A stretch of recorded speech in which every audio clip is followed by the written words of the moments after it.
It's fair to say that the two of us had the primary involvement in the creation of the Internet's design. Sending a message first to this computer, which would then store it and forward it onto this computer, thereby acting as a relay. We found out the computers could talk to one another. And only 15 years ago, Tim Berners-Lee invented the World Wide Web, an open platform of standards where anyone can create a website. And in this open platform, growth was explosive. The Internet is growing like an embryonic brain at a rate of 10% a month. Bill Cameron has this report on the growing phenomenon of Internet. This summer, all the bulletin board software makers have announced products that will allow these little bulletin boards to become Internet service providers. It's all pure, clear, free, unregulated communication. All the information you ever encountered in your life would be linked together in this system across countries, across continents. No middlemen. You produce it, you distribute it. Welcome to the revolution.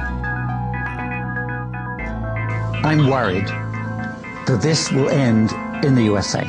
Every day, as more and more citizens learn about the issue of net neutrality, they realize that the Internet, as they know it, is very much at risk. The notion of a level playing field, or what's called network neutrality, is under siege by powerful industries trying to tilt the field to their advantage.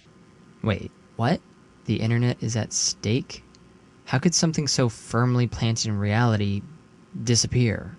Well, let's take a step back. The technology to build newspapers could facilitate the construction of a press for about $10,000 in current dollars.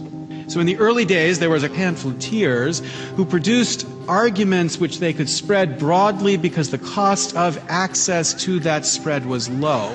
But that cost changed dramatically, where by the time of the Civil War, the cost in current dollars of running a newspaper was about $2.5 million. Once commercialized, newspapers became a one-directional medium, no longer benefiting from the contributions of everyone. In the 1920s, radio was a common technology, in the sense that an extraordinary range of people were radio broadcasters.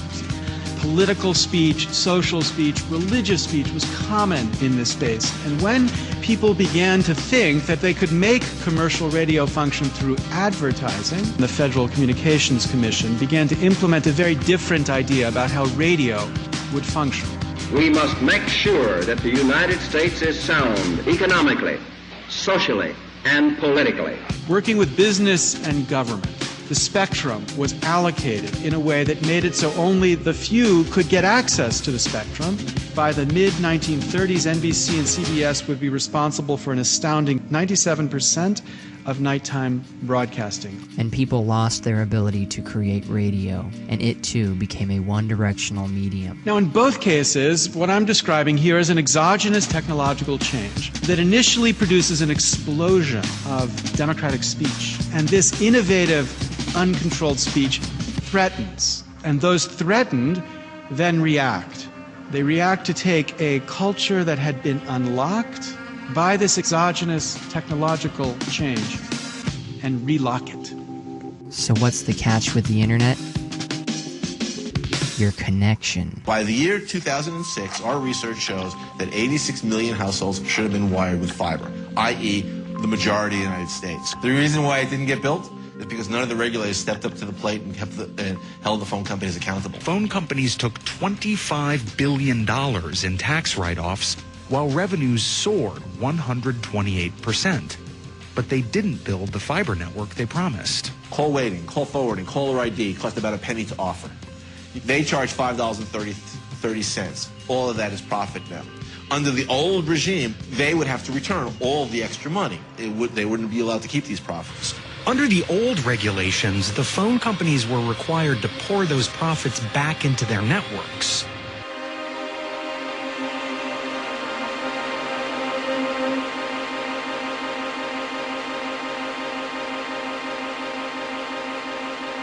Since August of 2005, telephone company executives have been saying, there are pipes. We built those pipes. We have a right to create the rules for those pipes. the phone companies now say they're going to build a new network of internet service that will be even better than the one they promised in the 90s but never produced. Once again, though, they want something in return. They want control, not just over the copper wires and fiber optic cables, but control over the internet itself.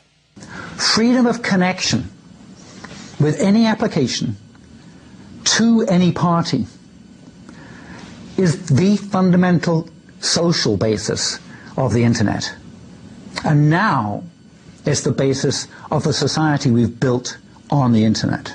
Phone and cable companies want to become traffic controllers so that not only can they continue to charge for internet access, but they can also charge fees for particular media files as they enter and leave the internet. The consumers pay and the content providers pay. They're getting paid on both ends and they just want to get paid again. You know who won't be able to pay the freight? The little guys, and will be killing the future of innovation. And like with newspaper and radio, this additional commercialization might cause it to also become a one-directional medium. One estimate is that 60% of the content on the internet is produced by people, not corporations.